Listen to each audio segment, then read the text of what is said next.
សួរបងប្អូនញាតិមិត្តប្រិយមិត្តជូនបងអូជីនៅជិតឆ្ងាយរីសប្តាហ៍ថ្មីចាថ្ងៃនេះយើងខ្ញុំក៏សូមផ្ញើជូនចាប្រឌិតស្នេហ៍បងប្អូនមានអីសូមជួយចូលរួមនឹងតាមចំណងចិត្តសូមជួយចូលរួមទាំងអស់គ្នា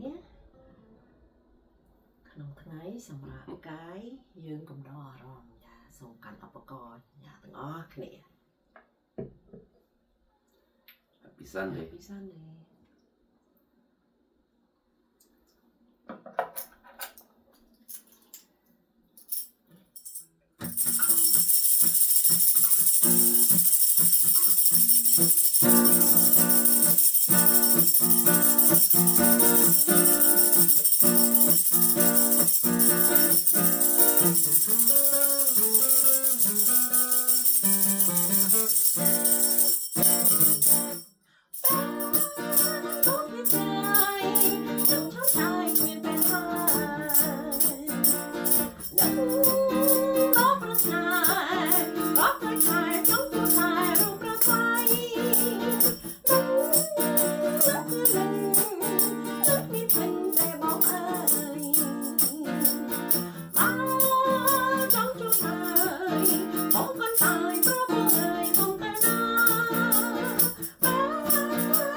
្នេះយើងខ្ញុំក៏សូមអរកាយជម្រាបលាមួយគ្រាសិនសូមអរគុណ